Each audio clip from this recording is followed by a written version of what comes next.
Hey, welcome back to Taste Test Thursdays, my bonus series, or maybe just another excuse to drop a second episode mid-week.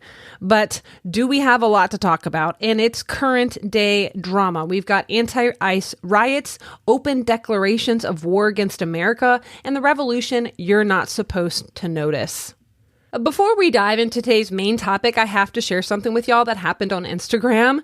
And this is the tea you might have missed. So Simone Biles, once the queen of female athleticism, just decided to throw all female athletes under the bus. She went scorched earth on Riley Gaines, who is a woman I look up to, and she has had the nerve to say that basic biology matters in sports. Simone's stance? Basically, step aside, ladies. Men who say they're women can get to play too and just deal with it. Yeah, that crushed a lot of dreams. Every young girl who looked up to Simone for grit and talent got served a big, ugly dose of woke betrayal instead. But wait, the drama didn't stop there. The comment section on my post exploded with some of the wildest, most ridiculous takes you'll ever see. People claimed things like trans women are actually weaker than cis women, ignoring every major study, physiology, and real-world athletic results. Second, you're just obsessed with genitals, as if biology and reality is some kind of personal fetish. Stop bullying. Simone Biles was just being inclusive. Even though Simone personally attacked another female athlete and told her to pick on someone your own size, which was clearly a jab at men, and there was a couple claims that acknowledging biology is bigotry or hate, which is a classic deflection tactic to avoid actual debate. And so what's striking is how none of this is about facts or fairness, but it's actually about protecting an ideology at all cost. And that's what we're going to be talking about today. Steamrolling science, reason, and women's rights in the name of feelings and group loyalty. It's not just about sports. This is a microcosm of a larger, coordinated push to erase distinctions and rewrite reality. The same movement that is burning flags, tearing down institutions, and pushing radical social change also demands that we deny biology and they silence dissent. If you think this sounds wild, well, because it is, and it's happening everywhere.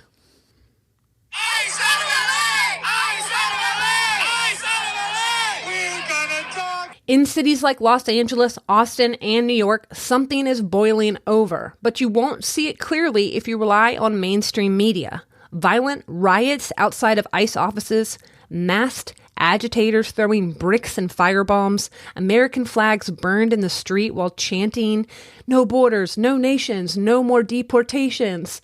It's not just civil unrest. This is ideological warfare. The Revolutionary Communist of America recently made it explicit on one of their official channels, and they didn't just critique policy, they declared war on the United States. Not metaphorically, not rhetorically, but literally. Here's a clip.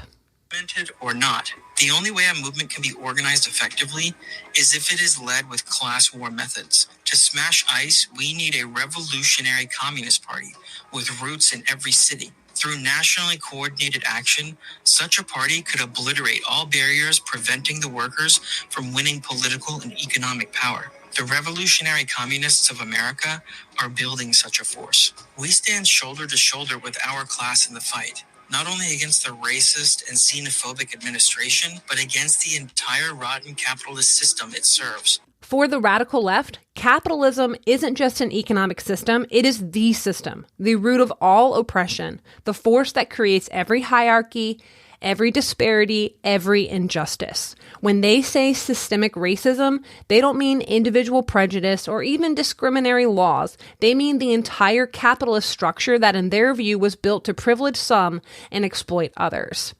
And still, mainstream outlets will call this activism. But these are not fringe events. They're pressure points into a much larger movement, one that uses radical ideology to attack the very concept of law, order, and national identity. Immigration is just the entry wound. The deeper goal is to dissolve the nation-state, abolish prisons, defund police, and destabilize every Western institution, starting with the family, borders, and even biological reality itself. They want the system to burn. They want you to feel guilty for noticing. And this isn't liberalism. This isn't even progressivism. This is an ideological virus that blends Marxist collapse fantasies with postmodern identity theory, what have some rightly begun to call queer Marxism. And it's spreading, not through military coups or even overt revolution, but through these activist groups, academic institutions, union politics, and nonprofit networks. And that's what we call the bulldozer, because it doesn't just push for justice, it erases categories, flatlines distinctions, and leaves nothing but rubble behind. So where this all started for me, because we're going to be talking about how the modern left radicalizes through language, identity, and psychological control. Because once upon a time, I considered myself a very proud progressive. I lived in Portland, Oregon. I believed in equality, compassion, and social justice, which, are values I still hold. But over the years, I began to notice a shift. The language of empathy was being used to silence people. The banner of inclusion began to look more like a gatekeeping badge, and the people preaching tolerance were often the least tolerant of dissent itself. I entered this movement through a doorway of compassion, but I didn't understand at the time that it led to a staircase, a funnel. Tier by tier, the path narrowed, not towards a better world, but towards radicalism. And once inside, the pressure to conform only grew stronger. So today, much of what passes as progressive isn't really about progress at all. It's about compliance. It's about scripts. It's about moral absolutism enforced by social shaming. What began as genuine concern for the marginalized has metastasized into an ideological machine, one that feeds on sincerity, weaponizes pain, and punishes nuance. And that's why I'm excited to share this conversation with Karlyn Borysenko, I believe, a voice that's become indispensable in making sense of what's really happening on the modern left. Karlyn is a bold, unapologetic critic of collectivist ideology. She's an international psychologist turned independent journalist. She brings sharp wit and deep psychological insights to her investigations. She's not just analyzing theory from the outside, she's been inside these inner radical circles. Through her work on Decoding the Left, it's a Substack you should be following, Karlyn infiltrates socialist and communist meetings, documents activist materials, and translates their coded language into something the average American can actually understand.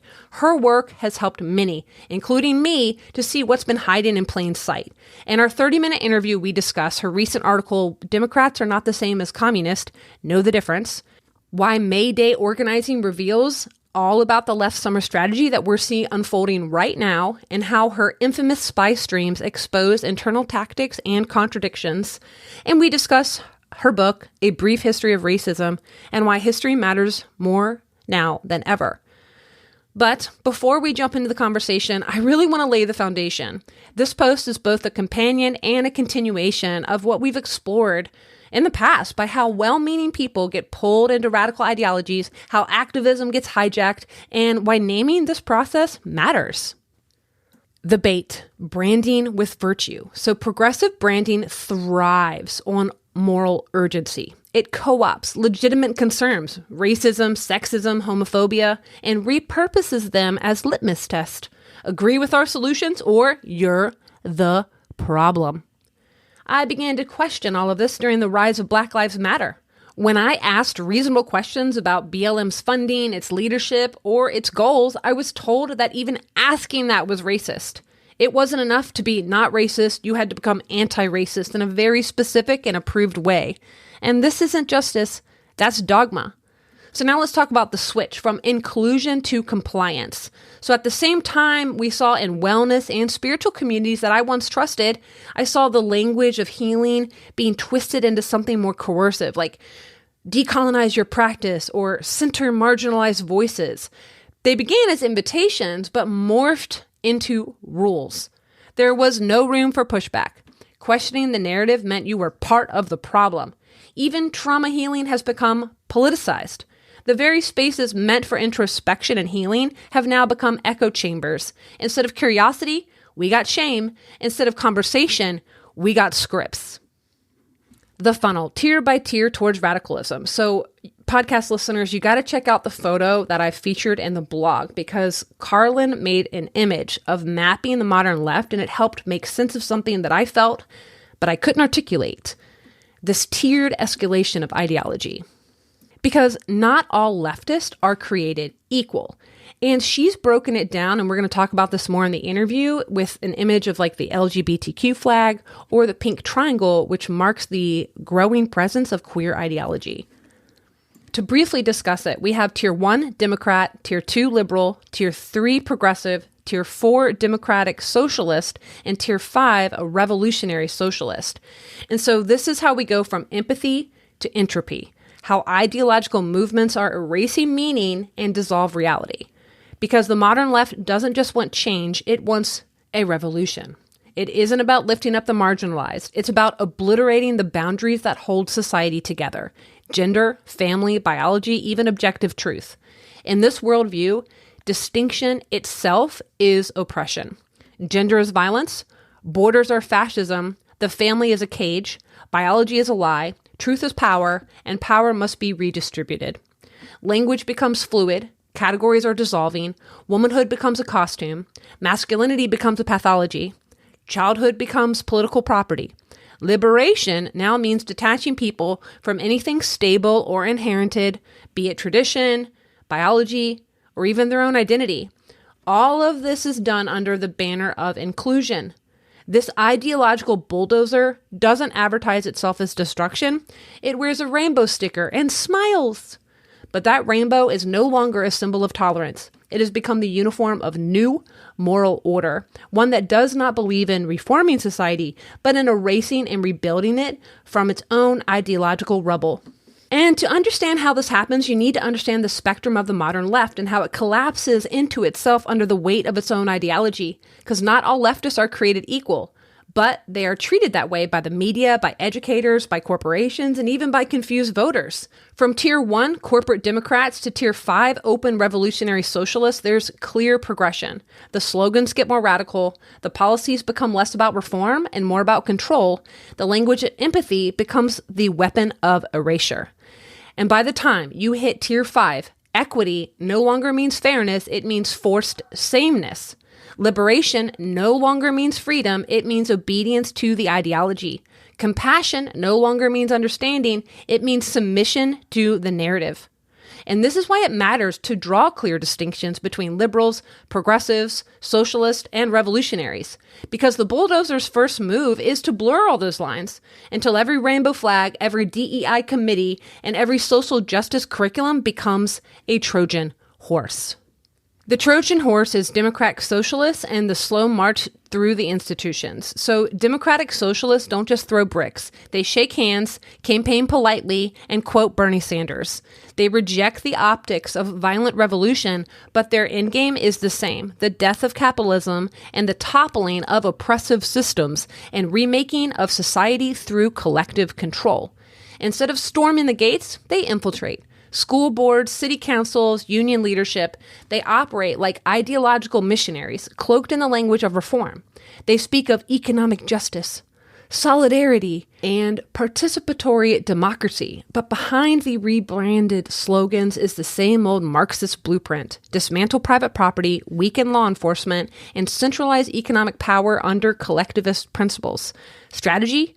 Subversion and institutional capture. Their goal is to dismantle capitalism through political power and social engineering. And how they show up?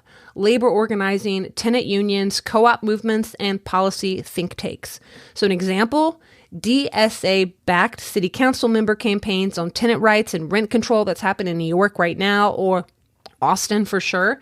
Once elected, they will introduce proposals to defund the police, or, cancel ICE, abolish ICE, establish people's budgets, and replace merit-based hiring programs with DEI quotas, all under the banner of equity. So the major players are what we've mentioned: Democratic Socialists of America, boasting over 90,000 members and growing influence in state legislators; Working Families Party, such a propaganda movement, political organization that cloaks socialism and populist rhetoric; the Jacobin magazine, which is glossy PR firm for soft socialism, and People's Policy Project, crafting white papers that sanitize radical redistribution schemes. So these groups are useful professionals. They're respectable radicals. They are the bridge between normie liberals and revolutionary anarchists. And they often don't even realize that they're playing that role. So now, Tier 5, the true believers, when revolution is the only answer. So these are folks in the deconstruction ex-Christian community. I've interviewed them and ended up deciding not to platform them. They are these purists, the radicals who reject democratic socialism as too soft, too compromised. These are the revolutionaries who don't want reform, they want collapse. To them, every institution from police to the family to the very idea of gender is a pillar of oppression, and these pillars must be burned to the ground. Violence is not a last resort, it's actually a moral imperative. They call it direct action. They organize online, use encrypted channels, and treat Molotov cocktails like communion. Their strategy: agitate, destabilize, destroy, rebuild from ideological ashes. The goal? Overthrow capitalism and traditional Western structures entirely. How they show up: riots, black bloc formations, propaganda like mutual aid front groups. So the example, the George Floyd riots were framed as peaceful protest, but cities burned, federal courthouses were firebombed, and police precincts were taken over. That wasn't a protest. It was a trial-run revolution. Major players: Revolutionary Communists of America, unflinching in their anti-Americanism and pro-collapse rhetoric; Haymarket Books, Antifa, and several others I mentioned in the blog. But these are not outliers. They set the moral tone for the entire activist ecosystem. Even mainstream liberals are afraid to publicly denounce them, but why? Because the language of revolution, phrases like abolish the police or disrupt the nuclear family, has already trickled downstream into DEI statements of schools, nonprofits, and corporate HR departments. So, death by distortion. What connects all of these factions in the left, whether polite socialist or masked anarchist, is not just a hatred of capitalism, but the rejection of distinction itself. They believe gender is fiction, biology is oppression, and order is violence. In their world, there is no such thing as woman, only a fluctuating identity to be claimed or discarded. There's no moral hierarchy, only power struggles between oppressors and the oppressed. There's no reality, only narrative. And this matters, not just in theory, but in your everyday life. When children are told they were assigned a gender, women's sports and scholarships are being erased, therapists fear losing their licenses for affirming factual biology, teachers hide gender transitions from their parents, pride parades feature kink, nudity, and communist banners. This is what happens when queer theory and Marxist revolution combine. Identity becomes a tool, the body becomes political, and all stable truths are dismantled in the name of liberation. But what's left after the bulldozer passes through? Just rubble, confusion, a chilling parallel: psychiatry, eugenics, and modern control. We just talked about this past Tuesday's episode. We've been here before. In the early 20th century, American psychiatry and genetics embraced eugenics. Under the banner of science and progress, they sterilized alcoholics, the disabled, the poor, and the unfit. The roots of the Nazi atrocities were inspired in part by American policies. What began as science became ideology and then became tyranny. Today, we are seeing a similar pattern. Radical identity politics now overrides biological facts. Science is cherry-picked, and individual concerns are dismissed as bigotry. Dissent becomes dangerous. The modern Democratic Party doesn't act like a political party anymore. It functions like a religion. Belief is required, doubt is punished, and apostates are shunned. Masculinity is vilified, womanhood is politicized, kids are taught that biology is bigotry, therapists are scared to speak, teachers walk on eggshells. This isn't progress. It's about power. We have real-world consequences. Speech is being policed. Gay conservatives are told they don't count. Pride Month has become a political litmus test.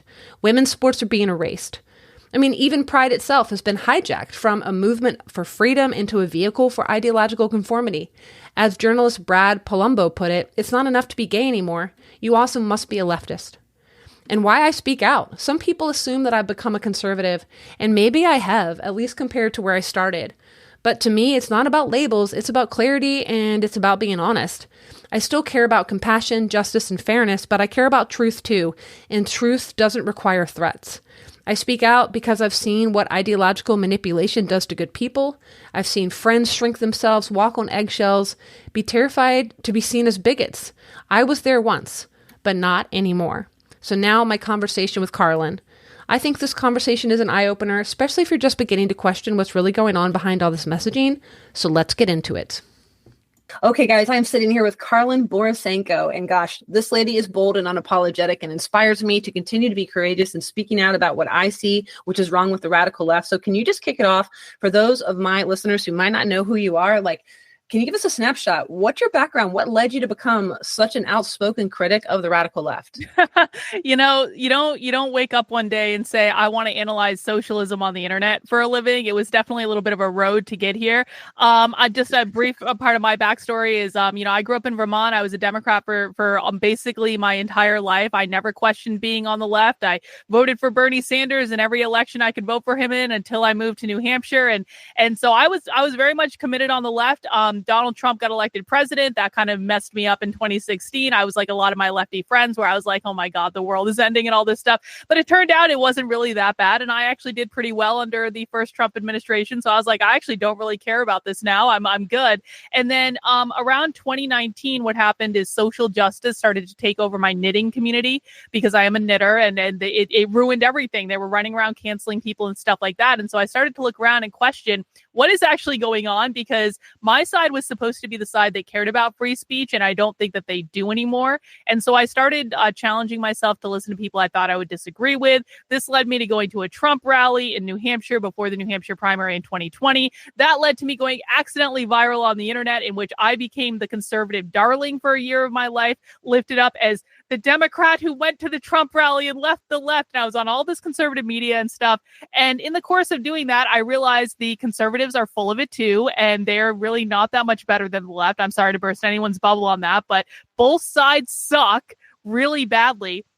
But the thing of it is when I was doing my little conservative media thing, I started becoming really obsessed with trying to understand what the left is doing. I'm a trained psychologist. I am an industrial organizational psychologist. I know how to analyze the psychology of social systems. And so I just started watching all this DEI training on my YouTube channel. I would watch the full DEI training to just see all the crazy stuff that they were teaching in these classes. And I just started doing this almost every day of my life for years. And it kind of, once you get into the light stuff, because DEI is the light stuff. We get into the really heavy stuff now, but everyone has an entry point, right? But after a while, you get bored with that and you start looking for the more extreme stuff. And the more extreme stuff lands you in radical revolutionary socialism. And so I started listening to the most far leftists I could find in the country. I've gone undercover at their events in person on multiple occasions. I had to dress up like them, wear a chest binder and everything to record them. I know all the major leftist activists in the country. I follow all of them. I track everything that they're doing. And, what I discovered is that all these kind of milquetoast ideas that were bubbling up in culture, like the DEI stuff, the origin of every crazy idea is the same. It's always the radical revolutionary far left. So if you go into the race stuff or the gender stuff or the queer stuff or the environmental stuff or the abortion stuff or the Palestine stuff, the protests that are happening all over the country, it all comes from one place. It's the same activist groups over and over and over again. And so that is how I got into it. And I just started documenting it and breaking it down so that people could understand it, because I didn't think there were good resources on the internet for people to actually understand why all these crazy things were going on around them. And that's how I became the professional socialist whisperer of the internet. I can relate to more aspects of that than I would know, because I was a professional hula hooper. I was in circus arts. Huh. I did ecstatic dance, and a lot of my hobbies have been ruined because they've also been radicalized. And the left left me is what I said. I didn't leave the left. You guys left. Your own morals and your empathy has been radicalized against you. It's very sad. And appreciate that you went to work and wanted to figure out what was going on. And have you found any knitting friends that agree with you, or are you still all on your own? Oh, I actually do. I actually have wonderful knitters in my community who sometimes they send me yarn. I'm actually working on a shawl with yarn that one of my community members sent me for my birthday. And so I actually, not all the knitters are crazy. Now, actually, some of the craziest knitters, like ironically, turned out to be conservative knitters, and those people have actually attacked me way more than the leftist knitters because they don't like what I say about their tribe. And so it's like everyone is crazy, all sides are nuts, and I don't have a team. Well, I know because I deconstructed evangelical Christianity, so I got the back end of that group, which is pretty brutal, as I've also left the left in 2020 when I didn't get the vaccine. I hated the mandates. I didn't do the black square. And so, silence, I'm It's basically violence. I'm an oppressor. So really, and it was really hard because I'm from Virginia. So, I mean, we are going to talk about your book, History of Racism, and we don't want to negate that racism, tribalism is real. But when I lived in Japan, I'd be like, I was hiking down Mount Fuji, no big deal. I'd be like, konnichiwa. And they'd be like, I'm Korean. And it would be a big deal because Koreans, Japanese, and Chinese, they're not all friends. So racism exists, and it's not even color tone differences. It is unfortunately a part of our existence. So we're not really going to be talking about that. We're talking about how these, let me flip to my notes here. I was actually going to pull up your Substack. So all the Substack articles we talk about are going to be linked in the show notes, guys. So you don't have to look too hard. I want to touch on the concept of, you say that the power is in who holds the definition. So that's what I'm saying. We're not talking about racism and the fact that it does exist everywhere, all over the world. What we're talking about is how the radical left has taken and redefined these words, like maybe you've heard in Doublespeak in George Orwell's book. That's what we need to talk about, is how they've redefined so many words, not just racism. So could you just kind of unpack that? Because it's really how you kick off the book in the history of them. So my book, A Brief History of Racism, it really started as a question that I had on a live stream one day where I was like, who invented the term racism, and how did the term racism evolve from the moment it was invented until modern day? And so basically I just went and I started doing research, and what I found was a really fascinating story. And I was like, well, I'm just going to make a little book out of this because I think other people would be interested in this too. And the term racism was invented in the early 1900s by a guy named, I think, Richard Henry Pratt, who he ran an Indian school. He ran a school for Indians in America to try to get them to assimilate to their colonial culture after we took them over and took all their land and stuff. And so he was actually the first person to invent it. He's who's credited with it in the dictionary. But the first big person to use the term racism was Trotsky.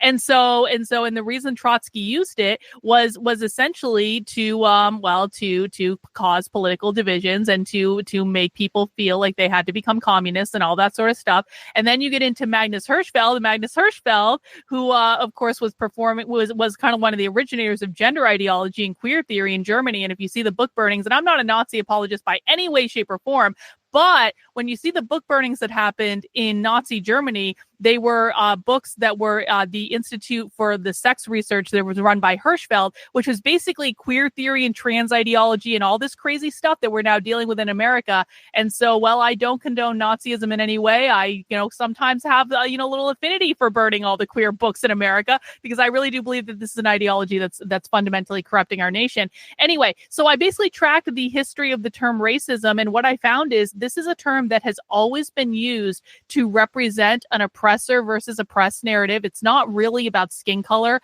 as much as it is about who holds the power structure and who doesn't hold the power structure. It's a term that is continually used and evolved by the far left in terms of pushing their race and class war onto America. And when I say race war, again, I don't mean actually black skin color versus white skin color. It's they frame it in more of a class conflict where you have the haves and the have-nots. And that is the whole basis of the argument on the left, is some people have more stuff than others, and the people who have more stuff than others are oppressing the people who have less stuff. And so if you look at the evolution of the term racism and just how it's been used in our society by all these major institutions over the course of decades, you see that this was always an issue of trying to create a leftist oppressor versus oppressed narrative all the way up to our current day. And where people get confused is they hear the term race and they think, oh, like this means that white people think that they're better than black people. It actually very rarely means that throughout the course of history. Most often it means the system that created racism. And in the left's case, they believe the system that created racism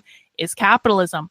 And so if you don't understand this about the left, you do not understand the left. And it's like they really do believe that racism will not be abolished in this country until capitalism, which they define as private property ownership, is abolished, because racism was created by capitalism and therefore you can't get rid of one without getting the other. What does that mean? It means that they want the Marxist utopia in order to, quote unquote, solve the problem of racism.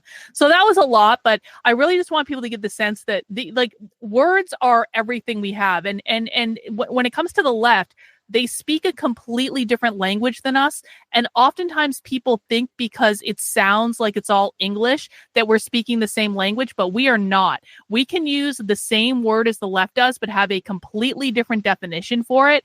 And when it comes to the left, they are in the power position. They control all of our institutions. They control the universities. They control the schools. They control the news media. They don't control the government right now, but they are actually they still have Trump on his back foot even right now, even though they have no technical power. So they are the ones that are controlling the definitions. The left very literally controls the dictionary. They changed the definition of the term racism in the dictionary in 2020 during the BLM riots. And so if you do not understand the left's definition of these terms, you do not understand the left. And saying to them, well, that's not what that word means. Well, they don't care. They don't care about your opinion. They're not asking for your opinion. And no amount of time saying that's not true is going to change their minds. So we have to take a new tactic of understanding what they mean when they say this term and use that to kind of strategize and get ahead of them. Yeah, that was really helpful when I heard an interview on a libertarian podcast that I listened to. And I was like, whoa, because that connection of racism is no longer about individual prejudice and how you feel.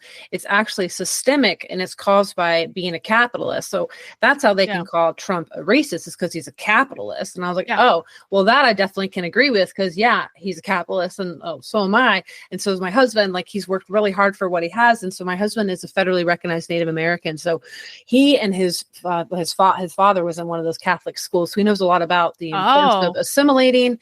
And so there's a lot we could say about that. And so I found really interesting. Richard Henry Pratt said, segregating any class or race of people apart from the rest of the people kills the progress of the segregated people or hinders their growth. Association of races and classes is necessary to destroy racism and classism. And so that's right out of the book. So there's lots of quotes. So, right now you're speaking and you're, saying all these things, but in the book, you really have receipts, as we like to call them these days, and lots of quotes. And so I want to circle back around before we go back into the book, because there's a couple things that I saw on your, you do this thing called Spy Stream. You mentioned it earlier. You go undercover, and whether it's online or in person, and you're literally at these large organizational events like Democratic Socialist Party over in Washington. Sometimes we get to tune in and paid subscribers get all the goods. So this past Saturday, that was so crazy hearing whatever that woman is with glasses that gives you guys lots of good clips. She was literally saying, so this is something that I really want to touch on, because you saw a lot of the power going behind May Day organizational protests that just happened. And the 1st of May, we're heading into another summer of love, which is very concerning for those of us who didn't like all the protesting and violence and destroying of property in 2020. So what I see, the common narrative on the right, is that the left is fatigued. They're flailing. The approval ratings are so low. Infighting is up. They're losing steam. We won. And there might be some truth to some of that. There's always some truth of kernels and all that. But you see a very different picture. And what we heard in that Democrat Socialist, they also agree that there's a very different picture happening. So can you explain the momentum that we're seeing and what most on the right are missing? Yeah, so the first thing that most people on the right miss is that the Democratic Party is not the left. In fact, the Democratic Party is almost universally hated by the left. And so the big scandal that's going on right now is, it's so funny. David Hogg has just been ousted as the vice chair of the Democratic Party because he's a white man, which is just hilarious on a number of different levels. But the thing is, people look at that and they say, oh, the left is losing, the Democrats are in shambles, all this stuff. The real far left hates the Democratic Party. They shit talk them. Sorry, I don't know if I can swear. They BS them all the time. They say, they never were going to vote for Kamala Harris. They were never going to vote for Joe Biden. They actively protested the DNC in Chicago. That's why you had all those protesters out there. And so the biggest thing that people on the right need to understand is that every single time that people say that Democrats are socialists or liberals are socialists or even progressives are socialists, they're really not in any way. These are different groups, and we have to treat them as different groups. So what we saw on Saturday, which was my Socialism Saturday, which is a stream I do every single week where we watch the real far left just on my YouTube channel, and we talk about it, is that we watched a presentation from a group called Red May. Red May are a group of revolutionary socialists out in Seattle where every month of May they do just a ton of socialist programming for us, and it's really great. One of the people that was on that broadcast is a woman named Jody Dean. Jody Dean is a professor of political science at Hobart and William Smith College. So this is someone who has direct influence over, students and stuff like that. And on that webinar, Jody Dean flat out said they are creating revolutionary organizations because they want they're rejecting nonviolence. So that means they want violent revolution, and they believe that armed resistance is now justified. And they're saying it flat out. And this was live streamed on Friday on their YouTube channel. We watched it on Saturday. And it's very, very clear. And so these groups are actually gearing up towards violent revolution. Now, I don't think violent revolution is going to happen tomorrow. I think we've got about 10 to 15 years before they try to overthrow the federal government. But they are going to try to overthrow the federal government at some point. I tell people all the time, people talk about the Civil War, the Civil War, the Civil War. The Civil War is not going to be red versus blue. It is not going to be Democrat versus Republican. It's not going to be any of that. The Civil War is radical revolutionary socialist versus the federal government. And the socialists are probably going to win because right now what's going on is they're getting all their chess pieces on the board. They're getting their chess pieces surrounding the king. They're just making little moves. They're like 15 moves away from checkmate. And we don't even know what's going on our side. And so, you mentioned, Trump is a capitalist, and that's one of the reasons they hate them. That's actually not the only reason they hate Trump. It actually goes much further than that. They believe the Constitution is a capitalist document that is written to protect capitalism. They believe the United States was literally founded on capitalism. And so if you understand that the left's number one goal is to abolish capitalism, which they define as private property ownership, bourgeois property, you understand then that their real goal is abolishing the Constitution, abolishing the United States, replacing it with their Marxist utopia. And they do talk about this openly on the internet. They do. And as I mentioned before we push record, giving you my little backstory, when I was deconstructing out of evangelical Christianity, there's like another pipeline. Like I was part of the New Age to Jesus pipeline, the crunchy hippie to alt-right pipeline. And then when I deconstruct out of that, there's another algorithmic pipeline, which is the far left. And these folks are openly speaking out against capitalism. And after living in Portland, Oregon for 11 years, it felt eerily too creepy for me because I've seen how those policies shake out. That city has gone downhill, and it's depressing. And some people still have their head in the sands. A lot of us can wake up and see. So in this article that I'll link in the show notes, where you wrote this out, mapping the modern left, like not all leftists are created equal. And so I love the infographic. I could literally make it a poster on my wall. That's weird, but just like nail this in your brain.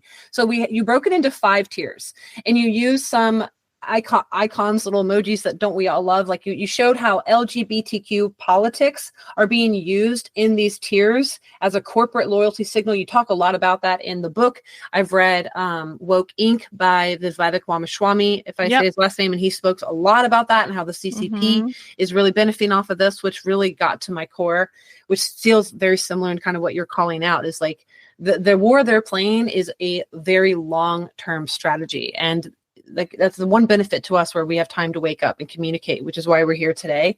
And so you broke it down how we have Democrat, liberal, progressive, democratic socialist, and revolutionary socialist. So and so who we were just listening to on Saturday was 5th tier, the Revolutionary Socialists. And these folks are the pink triangle, which marks the growing presence of queer ideology, which starts as symbolism, becomes the engine of the revolution. So can you kind of break that down a little bit between how LGBTQ and queer ideology are different, I guess, because I'm still ignorant figuring this out. No, so that's okay. So on the mapping the modern left thing, we have the 5 tiers of the different leftist groups. And like you said, everything from they goes Democrat, liberal, progressive, democratic socialist, and then revolutionary socialist. Kind of parallel to that, I tried to illustrate how queer ideology overlaps with these groups, because this is something a lot of people don't understand what queer ideology is. This is something I do an extensive amount of research on. I'm actually working on 2 different books about it right now. Queer ideology is not the same as being gay or trans. Queer ideology on the far left is a radical, completely dystopian, is the most dystopian ideology you're ever going to find, that the goal is to abolish gender entirely, abolish the nuclear family, abolish marriage, make all kids part of the community, no more parental rights, no more any of that. And the goal ultimately is to overthrow capitalism, because that is always their goal. Their documents actually state their goal is the annihilation of capitalism as propertied relationships. And so this is where you get all the crazy stuff on the left. And so if you think that queer ideology is someone waving a rainbow flag, oh, no.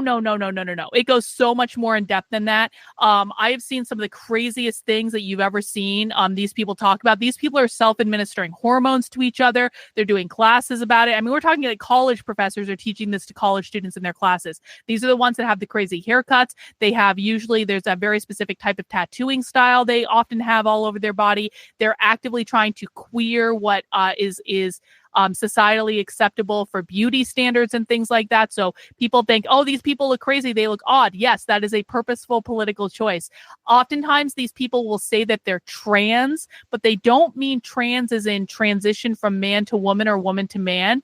They mean trans as in transform or transcend gender. So this is where non-binary comes from. The idea of being non-binary is that you are not adhering to the gender binary, which means men and women. And so when they say non-binary, they're very literally meaning they want to get rid of men and women entirely. They want an infinite array of genders, because they believe that capitalism created the social construct of gender, and this is their way of trying to abolish it. So it is a very dystopian ideology. And as you go into the mapping the modern left framework, the Democrats are not touching queer theory at all. The liberals are not touching queer theory at all. When you have Democrats and liberals, they're like, oh, we just want everyone to be able to be married and have a relationship and be happy. Once you get into the upper levels of socialism, you find out, though, this is not about fairness or justice or people being happy or being able to love who you want to love. It's literally about turning all of our societal norms on their head and undoing everything. Yeah. And that is what really was important for me to understand the differences here, because, and often you'll see the commentary on the far right, they'll be like, oh, I'm so glad I'm not a liberal, or, and things like that. And so, no, actually liberals are who we wish we had again. That's the left we want to bring back, because, the right, in this 2-party system, it's important to have both parties anchored in some sort of reality if we can. I don't know if that's, my own version of utopia. Well, let me give you another concrete example of that. So there's this idea floating around on the right now about, oh, now we get to repeal gay marriage. It's one of the dumbest ideas the right has ever had. And I'm going to explain why. The radical left wants them to repeal gay marriage. The radical left never wanted gay marriage in the first place. They actually were talking about this openly in their documents, like 2008, 2009, 2010, before it was legalized. They were railing against they called them the liberal activists who were campaigning for gay marriage, like the Human Rights Campaign. So there was actually a rift on the left between the real radical queer activists and like people like liberal organizations like the Human Rights Campaign, where the Human Rights Campaign is like, we just want to get married, bro. And the radical queer activists were like, what are you doing? We don't want to get married, and we don't want you to get married either. And so the right, because they don't understand the left, are now trying, or some people on the right, I shouldn't say the whole right, some people on the right are now trying to repeal gay marriage because they feel like they can. And I'm like, you idiots, you're giving them what they want. They literally do not want anyone to get married because they believe that marriage is a propertied relationship that upholds a normative capitalist society. And so it's like, give them a win, I guess, but I don't think this is a good idea. Yeah, I agree. It's like they're taking the bait, because I've seen that a lot in regards to saying partner. oh, I don't say husband. Oh, it's so oppressive. Yeah. And things like that. I read the book, The Case Against the Sexual Revolution by Louise Perry. And so it's a non-conservative take, which was really insightful. And she has a chapter dedicated to saying marriage is good. Just because the institution can fail us. That's what the left, they just want to burn down all institutions. And I think we need to maybe rebrand, I don't know. I don't want to burn it all down. That's like the anarchist. So there's, just to kind of tie this in, I wanted to say, the song Stuck in the Middle with You by the Steelers Wheel, jokers, clowns to the left of me and jokers to the right. Yeah. I often hear that in my head when I'm trying to navigate the political discourse right now is, it's not easy for any of us. And that's all I have for you today, folks. If it sounded like the conversation got cut off, it's because it did. We are hopefully going to do a part 2 episode because my time with Karlyn was cut short due to some other things. So if it left you hanging, that's good because I want you to keep coming back for more. So make sure you're subscribed. Make sure you follow this podcast wherever you're listening. Leave me a 5-star review. Share it with a friend. Hit me up. Let me know your thoughts. And I'd love to hear from you for real. And until then, stay curious, embrace skepticism, and keep tuning in. Have a good week.